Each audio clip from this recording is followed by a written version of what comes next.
Welcome to స్వప్న అమృతం. ఈరోజు మనము కరాచీ హల్వా చేసుకుందాము.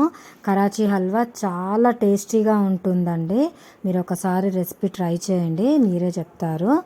ఓకే, చాలా టేస్టీగా ఉంది. ఇప్పుడు మనం ఎలా చేసుకోవాలో చూసేద్దాము. దీనికి కార్న్ఫ్లవర్, నేను 1 కప్ కార్న్ఫ్లవర్ తీసుకున్నాను. 1 కప్ కార్న్ఫ్లవర్కి ఏ కప్పుతో అయితే తీసుకున్నామో అదే కప్పుతో 2 కప్స్ వాటర్ తీసుకోవాలి.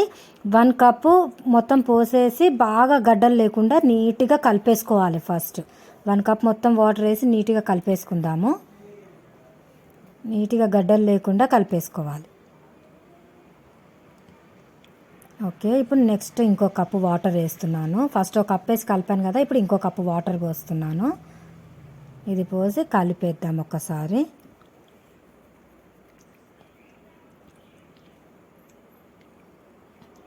ఇప్పుడు 2 కప్స్ వాటర్ తీసుకున్నాం కదా, ఇప్పుడు మనము షుగర్ సిరప్ పెట్టేసుకుందాము. దానికోసము మనము మందపాటి కడాయి ఒకటి పెట్టుకుందాము. నేను మందపాటిది పెట్టుకున్నాను. మందపాటిది పెట్టుకుంటే ఏంటంటే తొందరగా అడుగంటదు, అందుకనేసి. ఇప్పుడు 1 కప్పు కార్న్ఫ్లవర్కి 2 కప్పు షుగర్ కరెక్ట్గా సరిపోతుంది మెజర్మెంట్స్లో. ఇప్పుడు 1/2 కప్పు వాటర్ వేసాను నేను. ఇప్పుడు దీన్ని షుగర్ అంతా కరిగేలాగా కలిపేసుకుందాం. ఓకే, షుగర్ కరిగింది కదండి. ఇది కొంచెం బాయిల్డ్ అవ్వాలి. తీగపాకమే రావాలా అంటే తీగపాకం రాకున్నా పర్లేదు, బాగా బాయిల్డ్ అవ్వాలి.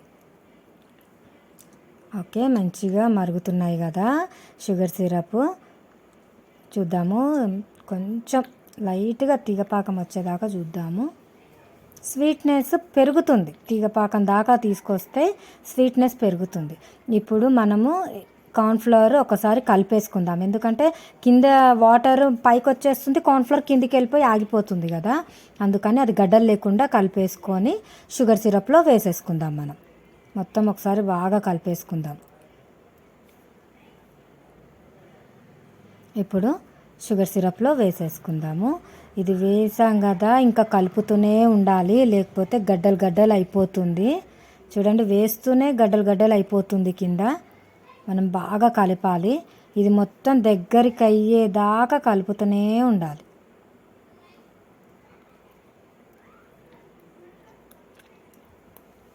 ఓకే, చూడండి గడ్డలు గడ్డలు అయిపోతుంది. నీట్గా అన్ని వైపులు నీట్గా కలుపుతూ గడ్డలు లేకుండా కలపాలి.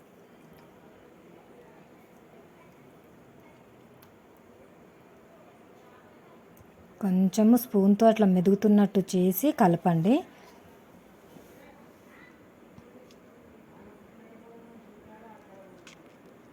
కార్న్ఫ్లవర్ తొందరగా గడ్డలు గడ్డలు అయిపోతుంది. ఓకే, ఇది మొత్తం అబ్జర్వ్ చేసేసుకుంది. ఇదిగో చూసారా ఎంత సాఫ్ట్ స్ట్రక్చర్ వచ్చేసిందో. ఓకే, ఇప్పుడు ఒకసారి కలిపేసుకొని దీంట్లోకి మనము నెయ్యి యాడ్ చేసుకుందాం. నెయ్యి ఒక్కసారి పోసుకోవద్దు, మధ్యలో మధ్యలో కలుపుతూ కలుపుతూ పోసుకోవాలి. ఓకే, ఇది కలుపుతున్నాం కదా, ఇందులోకి నెయ్యి వేసేసుకుందాము. ఇది స్మూత్ స్ట్రక్చర్ వచ్చేదాకా కలపాలి. నెయ్యి ఇప్పుడు యాడ్ చేసుకుందాం. 2 టేబుల్ స్పూన్స్ నెయ్యి వేస్తున్నాను. ఒక్కసారే వేసుకోవద్దు, మధ్యలో మధ్యలో వేస్తుండాలి నెయ్యి. ఇది కొంచెం మంచి అబ్జర్వ్ చేసుకునేదాకా కలుపుకుందాం. కలుపుకొని మళ్ళీ 2 టేబుల్ స్పూన్ నెయ్యి వేసుకుందాం. అలా ఒక 3 టైమ్స్ వేసుకుందాం నెయ్యి. ఇది ఇంట్లో చేసుకున్న నెయ్యేనండి. ఎప్పటికప్పుడు ఫ్రెష్గా చేసుకుంటే స్వీట్స్ కూడా. నెయ్యి వేసుకున్నాం కదా, నెయ్యి ఫ్లేవర్ చాలా బాగుంటుంది. ఇది ఇంట్లో చేసుకున్న నెయ్యేనండి. స్వీట్స్ చెయ్యాలి అన్నప్పుడు నెయ్యి ఇంట్లోనే తయారు చేసుకుంటేనే బాగుంటుంది. ప్యాకెట్ నెయ్యి అవి అంత టేస్ట్ అనిపించదు. ఓకే, ఇప్పుడు కలిపేసుకుందాము. ఇప్పుడు యాలకుల పొడి వేస్తున్నాను. యాలకుల పొడి కూడా మంచి టేస్ట్ని ఇస్తుంది. ఇది వేసిన తర్వాత మనము కలర్ వేసుకుందాము. ఆరెంజ్, రెడ్, గ్రీన్ ఏ కలర్ అయినా యాడ్ చేసుకోవచ్చు. నేను మాత్రం గ్రీన్ కలర్ యాడ్ చేస్తున్నాను, కలర్ఫుల్గా బాగుంటుంది అనేసి గ్రీన్ కలర్ యాడ్ చేస్తాను. ఓకే, ఇప్పుడు చూడండి మొత్తం పెనం నుంచి సపరేట్ అవుతుంది కదా. ఇప్పుడు అయినట్టే ఇంకా ఇది. ఇప్పుడు ఫైనల్గా గ్రీన్ కలర్ వేస్తున్నాను.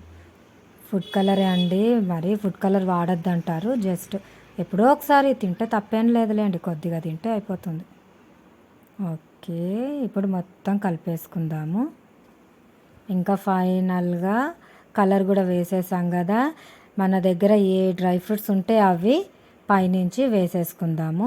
నేను కాజు బాదం వేస్తున్నాను.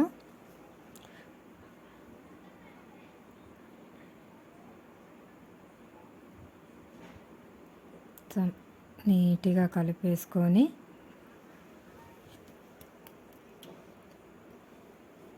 కాజు బాదము సన్నగా తరిగి పెట్టుకోవాలి. సన్నగా తరిగిన కాజు బాదము అది నేను కట్ చేసి పెట్టుకున్నాను. బాదం కాజు రెండు సన్నగా కట్ చేశాను. ఇప్పుడు కొన్ని ఇందులో వేద్దాము, కొన్ని గార్నిష్ కోసం వేద్దాము. నేను ఇప్పుడు ఇందులో కొన్నే వేస్తున్నాను. ఇది మొత్తం కలిపేసుకున్న తర్వాత మనము ప్లేట్కి నెయ్యి రుద్ది పెట్టుకుందాము. నెయ్యి రుద్ది పెడితే ఏంటంటే ప్లేట్కి అంటుకపోకుండా ఉంటుంది. పీసెస్గా కట్ చేసుకున్నప్పుడు ఈజీగా వచ్చేస్తుంది అన్నమాట. ఓకే, ఇది అయ్యింది కదా. ఇంకా మనము స్టవ్ ఆఫ్ చేసేసుకుందాము.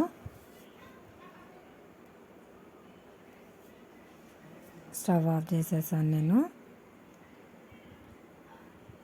ఇప్పుడు ప్లేట్ తీసుకున్నాను. ప్లేట్కి నెయ్యి వేసి బాగా ప్లేట్ మొత్తానికి నీట్గా అప్లై చేసేద్దాం.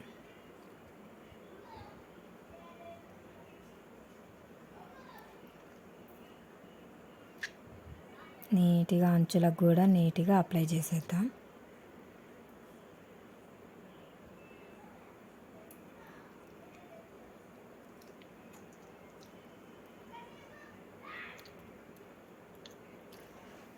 అప్లై చేసాం కదా. ఇప్పుడు మొత్తం వేసేద్దాం. వేసి ఈవెన్గా స్ప్రెడ్ చేసుకుందాం మొత్తం. ఇది మొత్తం వేసాం కదా. ఇప్పుడు ఈవెన్గా అంటున్నాం కదా. దీని మీదికి మళ్ళీ డ్రై ఫ్రూట్స్ వేసేసుకుందాము. ఇది ఒక 2 hours అయిన తర్వాత మనము ప్లేట్లోకి తీసేసుకుందాం. ఇప్పుడు కొద్దిగా నేను కట్ చేసి పెడతాను. కట్ చేసి చల్లారిన తర్వాత చూపిస్తాను మళ్ళీ. మళ్ళీ కొన్ని తీసి పెట్టాం కదా, కొన్నే వేసాం కదా. ఇప్పుడు ఇంకో కొన్ని పైనుంచి గార్నిష్ చేస్తున్నాను.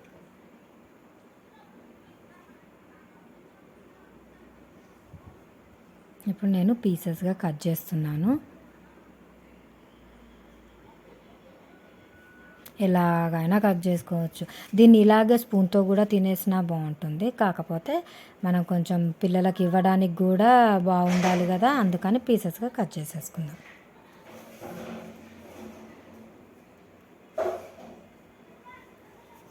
ఇప్పుడు కట్ చేసుకుందాము.